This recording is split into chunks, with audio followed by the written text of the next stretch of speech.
রিচার্জকৃত টাকা ব্যবহার যদি আমি না করি, নির্দিষ্ট মেয়াদান্তে সেই টাকাগুলো মোবাইল কোম্পানিগুলোর হাতে নিয়ে যায়। প্রতারণার এই ফাঁদ থেকে গ্রাহকদেরকে বাঁচানোর জন্য বাংলাদেশ সরকার কি পদক্ষেপ নিয়েছে? আমরা চাপে রাখবো যারা অপারেটর আছেন।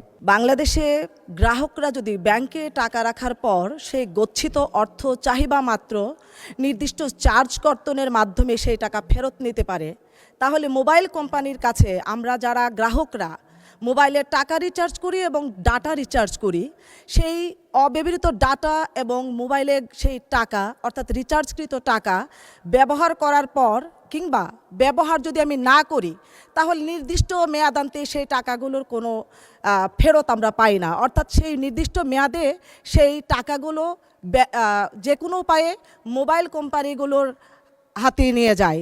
প্রতারণার এই ফাঁদ থেকে গ্রাহকদেরকে বাঁচানোর জন্য বাংলাদেশ সরকার কি পদক্ষেপ নিয়েছে এবং সেটি কবে নাগাদ বাস্তবায়ন হতে পারে?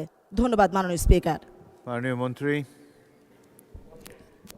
ধন্যবাদ মাননীয় speaker. It's a very relevant questions. Actually আমরা বিটিএসসির মাধ্যমে আমরা কয়েকবার যারা অপারেটর আছে তাদের সাথে কথা বলেছি। বিশেষ করে আমরা প্যাকেজ কিনি, 7 দিনের প্যাকেজ বা 15 দিনের প্যাকেজ। দেখা যায় আমার টাকা শেষ হয়নি কিন্তু দিন শেষ হয়ে গেছে, টাকাটা কিন্তু ওরা নিয়ে নেয়। কিন্তু এখান থেকে আমাদেরকে বেরিয়ে আসার জন্য আমরা যারা অপারেটর তাদের সাথে কথা বলেছি, আমরা বিটিআরসির সাথে কথা বলেছি, আমাদের রেগুলেটরি কমিশন যেটা আছে। আর তাছাড়া আরেকটা আছে ড্রপ, কল ড্রপ, এটা নিয়েও কথা বলেছি আমরা আরও অধিকতভাবে কথা বলতে হবে, আমাদের অপারেটরদের সাথে বসতে হবে, কারণ তাদের কিছু বিজনেস পলিসি আছে যার জন্য অনেক সময় তাদের নানা রকম এক্সকিউজ দেয় তারা যে এই জন্য আমরা করতে পারছি না।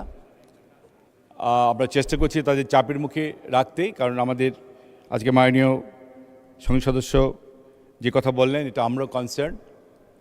আমরা ইনশাল্লাহ চেষ্টা চালিয়ে যাব কি করে এই